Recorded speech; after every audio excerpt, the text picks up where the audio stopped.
এ কেমন নির্মমতা, কতটা হিংস্র হতে পারলে এমন ভয়াবহ কাণ্ড ঘটাতে পারে মানুষ নামের নরপিশাচরা।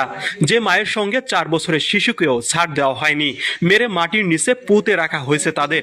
দর্শক, ফরিদপুর ও রাজবাড়ী জেলা সীমান্তবর্তী এলাকায় ঘটেছে এমন লোমহর্ষক ঘটনা, যেখানে প্রতিদিন রাত হলেই বসে থাকে মাদক ও জোয়ার আসর।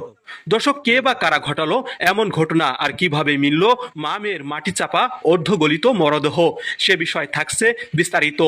বৃহস্পতিবার 14 মে বিকাল 3টার দিকে দুর্গন্ধ ছড়িয়ে পড়ে নির্জন এই এলাকাটিতে। ওই দুর্গন্ধের সূত্র ধরে মাঠে আসা কৃষকেরা এগিয়ে যায় এই পুকুর পাড়ের দিকে, আর তখনই আটকে ওঠেন তারা। মাটির নিচে এই গর্ত থেকে মানুষের একটি পা দেখতে পান, যা কুকুরে টেনে বের করে রেখেছে। পরে তাদের চিৎকারে এগিয়ে আসে এলাকাবাসী এবং খবর দেওয়া হয় রাজবাড়ী জেলার গোয়ালন্দ থানা পুলিশকে। খবর পেয়ে গোয়ালন্দ থানা পুলিশ এসে বেরিয়ে আসা পা ফরিদপুর জেলা সদরের মধ্যে পড়েছে জানিয়ে ফরিদপুর কোতোয়ালি থানা পুলিশকে খবর দেন। এরপরই সেখানে ছুটে যায় কোতোয়ালি থানা পুলিশ। তারা এসে মাটির উপরের কলা গাছের এই স্তূপ সরাতে ঢিলে ঢালা মাটি দেখতে পেয়ে মাটি খুঁড়তে শুরু করেন। এরপরেই বেরিয়ে আসে এক নারীর অর্ধগলিত মরদেহ। মরদেহটি সরাতে তার নিচে দেখা যায় আরও একটি শিশুর মরদেহ। তাদের চিনতে না পেরে মুহূর্তেই চাঞ্চল্য সৃষ্টি হয় পুরো এলাকা জুড়ে।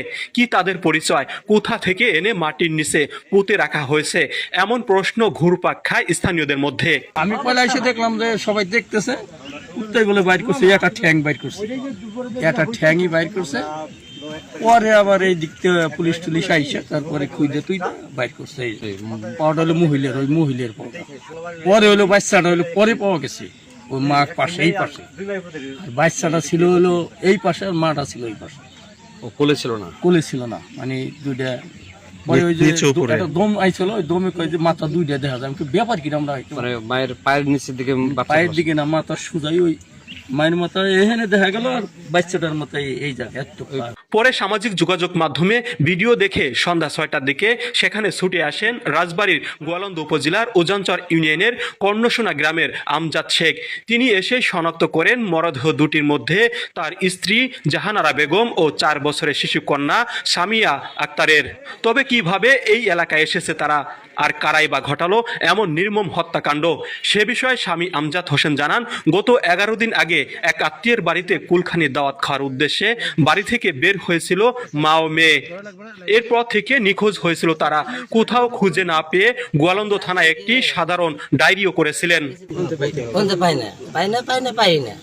এই জায়গায় গেছি, ওই জায়গায় গেছি, আত্মীয় স্বজন গেছি, এই জায়গায় গেছি, এই জায়গায় গেছি, পাই না। এই 12 দিন কি 10 দিন দাঁত ফুরে গেছিল মিলাতে, আমার একটা মারা গেছে।